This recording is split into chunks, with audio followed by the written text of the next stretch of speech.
Hi, I'm Crystal Reiki Healer, aka Athena Barry, and today we're going to go over some fun moon rituals. We'll have one for you for the full moon, and we'll have one for you for the new moon. Depending on what moon cycle we're in right now, please choose the one that works best for you.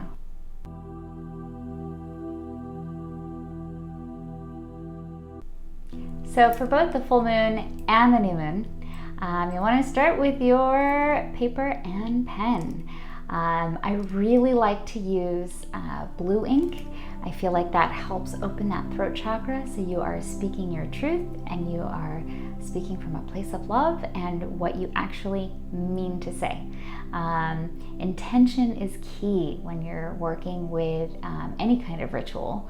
So if you don't have blue, it's okay, don't stress over it. I just really like it because I feel like that helps me voice things that I really mean to say. Now there's a few tools you can use. I love crystals, of course.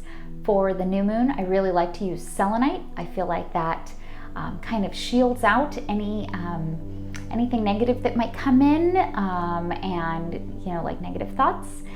Keep those out. When you are manifesting, you want to keep yourself as positive as it gets.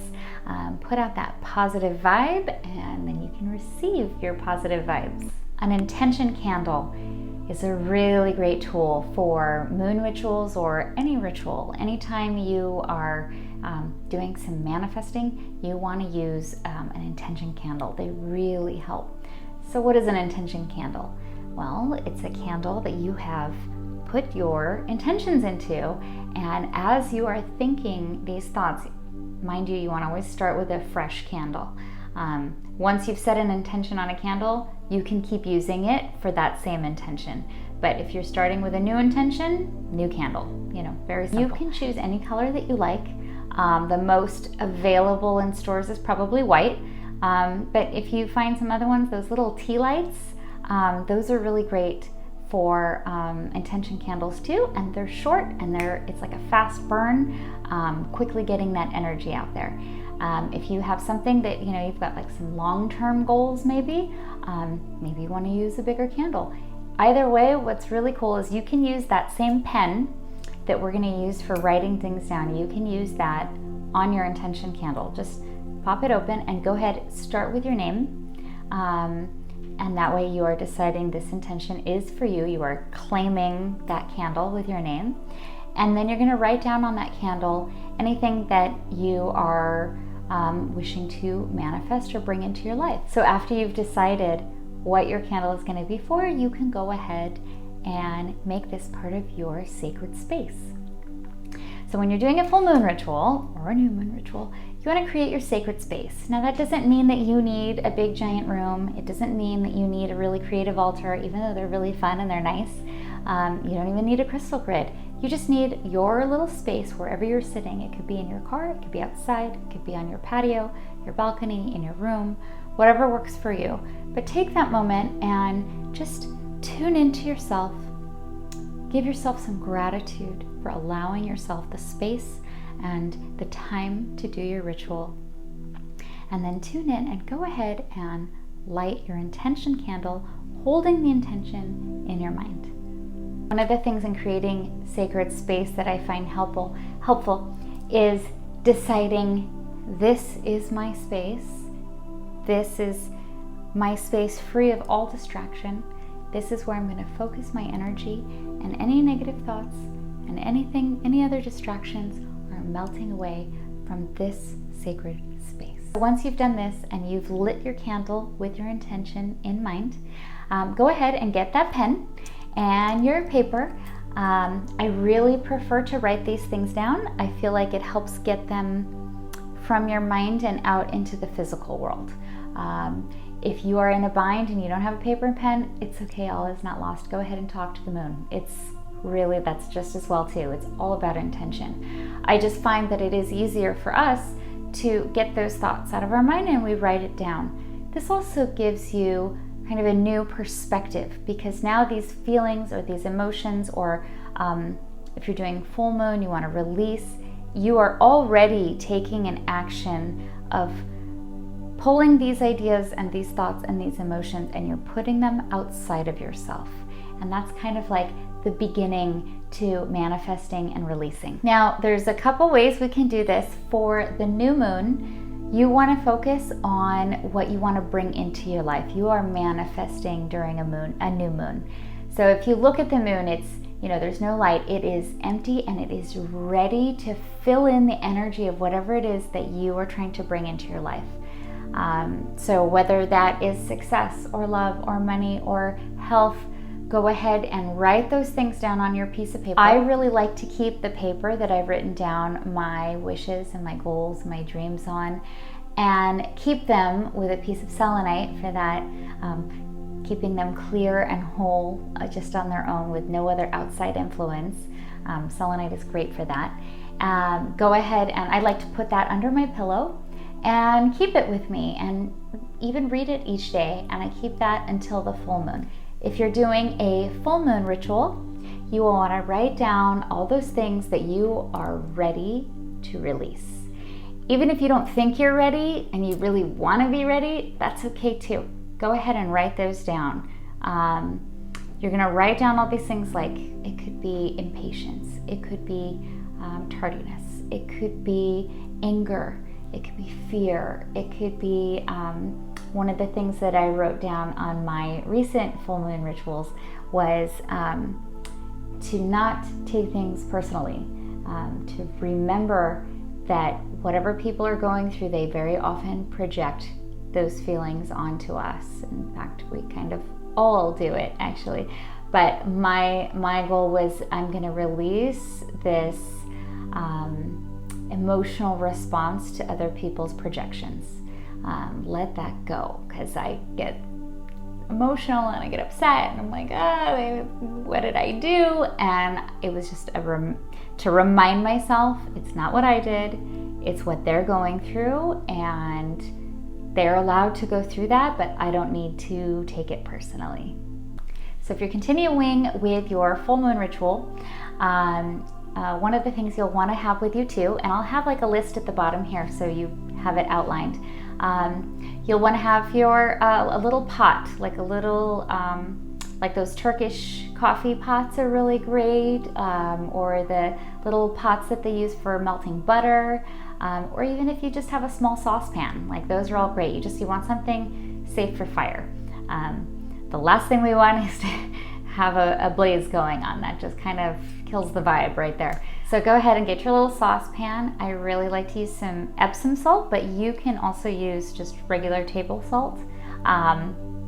Everybody has like their preference of type of salt. For cleansing and stuff, I really like the gray sea salt. I feel like that's the purest, but Himalayan is also really nice. But for our purposes, any kind of salt will do. You're going to want to add your salt. And just, it doesn't have to be full. You want to just add enough, to cleanse and carry away your wishes. And then on top of that salt, you want to add some rubbing alcohol. Real alcohol, like drinking alcohol, does not work. It doesn't have a high enough alcohol content, and your paper will just sizzle and go out. So make sure you're using some rubbing alcohol. It has a much higher alcohol content, and it'll work as a great fuel. It works on top of the salt. You want to add just enough so that the salt is soaked, but you don't have too much extra after. Again, your paper will just go out. Now, once you've lit in your little fire pot here, go ahead and look over your list and just read to yourself for the full moon everything that you are ready to release. And if you're deciding to do this for the new moon, that's totally okay too. Okay, there's no rules. Take that paper of your manifestations, take that paper of what you want to release, go ahead and fold it up and light it with your intention candle. Okay, so you want to just light the corner of that paper, let it get going a bit, and then you'll want to drop that into your little fire pot.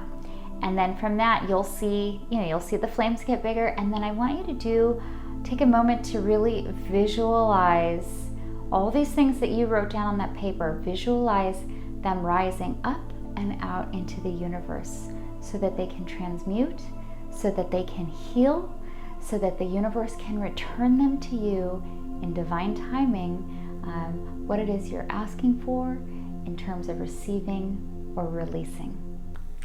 When you have completed the burn, meaning your paper has either gone out or it has totally burned up and your fire's done, that is the completion of the burn part of the fire ceremony. So then I want you to go ahead and take a moment in your sacred space. Remember, you are still in this beautiful sacred space. So take a moment and give yourself a moment of gratitude. You have just created some beautiful energy and shared this beautiful energy out into the world. Whether it is for healing or whether it is for receiving, go ahead and take a moment to just thank yourself for giving yourself the time and the energy to make this happen. And then when you're finished, you have two options. If you're using a small candle, you may wish to go ahead and let it burn. Just make sure it's in a safe spot so we don't have any accidents. Otherwise, you can go ahead and blow it out, and you can save that intention candle for your next little ritual that you want to perform for yourself. Whether it is manifesting or releasing, you can use that candle again for the same purpose. Just try to remember what it was. I find it's helpful to write it. If it has like a glass jar, you can go ahead and write exactly what that candle is, and then put it away so you have it for another time. After you have shown yourself a little gratitude and gratitude for the universe, you can take that little fire pot and, what do we do with the ashes, right? That's always the big question. What do we do with the ashes? Well, you have a couple ideas. One, you can take them and literally flush them down the toilet. Let the energy of the water element take them away, carry them away from you. Another nice option is you can add them, bury them with some soil. Let, again, the element of earth and Mother Nature take those and heal them. Either way, you don't want to keep it inside your house. If you're putting it in trash, don't keep it inside your house. You want that to be out. There's no point in sending out these manifestations and these releasings and then just holding the pieces inside, right? We don't want to do that. We want to get it out and away from you. So either down the drain, outside, scoop a little bit of dirt, pop it in there, top it off. It's also great. Make sure there are no embers burning. You want it to be completely out. And just to be safe, if you want to add a little bit of water to your pot just to make sure it's completely out, you're welcome to do that too. It may take a couple tries to figure out what the right salt alcohol mixture is. It's okay if it goes out, don't worry about it. You can take it out and reburn your paper. Still effective, and remember, it's all about intention. Another important thing to mention here is that when you're doing this, even on the things that you want to release that make you either stress you out or make you feel bad, I want you to keep your thoughts positive. Okay, so for example, if it's something that's really dark or really negative, or it's like, anxiety or it's depression, I want you to think about this in terms of, I am releasing this anxiety. I am releasing this fear. I don't want not to be consumed by it, but to let it go. Especially important during the full moon, but equally amazing during a new moon when you are manifesting. I am letting go of fear. That is a manifestation right there. So go ahead, and an affirmation. So they work hand in hand. Now, there are other tools that you can use besides an intention candle. I love the incorporation of crystals to any ritual, either making a grid around it or just placing a crystal on my paper itself as I'm writing to help infuse that energy. Clear quartz is wonderful, the master healer. Selenite is really good if you need some protection. You want to use some black tourmaline or some obsidian. Those are great options, and that kind of brings in the crystal energy to your ritual as well. I love the use of sage, Palo Santo, sweetgrass, even incense like nag champa is really nice. You want to go ahead and smudge yourself. I know some people don't like this term smudge, but I learned it from American Indian. Some people might be sensitive to this word. If you like smoke cleanse instead, that's all right too. But what you're doing is clearing your vibe and your energy of any negative attachment. So you want to start with your smudge stick or your incense down the front of your body, back up the back of your body, up around your crown, over the arms, under the arms, and then a swipe under each foot because you want to get that Earth Star chakra as well. And once you are all cleaned, you can douse your smudge stick. I really like to use a bowl of sand. You can use a bowl of earth. Both of those elements are really great. If some people like abalone shells, those are great too. And you can either let it go out, the fire let it go out on its own, the little embers, or you can douse it. When you light it, one thing to think about is you don't want to blow it. As I was taught by my local American Indians, when you are blowing, you are also putting your energy into that, and you don't want that. So just go ahead and give it a wave. Let the earth put out that fire for you, and then do your cleansing. Happy manifesting, happy releasing, happy full moon or happy new moon, whatever you're using this ritual for. And don't think that you have to only do it during a moon cycle. If you want to do a release anytime that feels right to you is the right time for you. I will have another video for you on how to make lunar water under the moon cycle. You can do this during a full moon or a new moon, but that's also another cool ritual that you can add in. For now, I hope this has been helpful, and go ahead and get your pen and paper and your intention candle and make some magic for your life. Wishing you love and many blessings. Thank you for watching, and please comment below if you have any questions, and don't forget to subscribe so you can catch the next video. Thank you.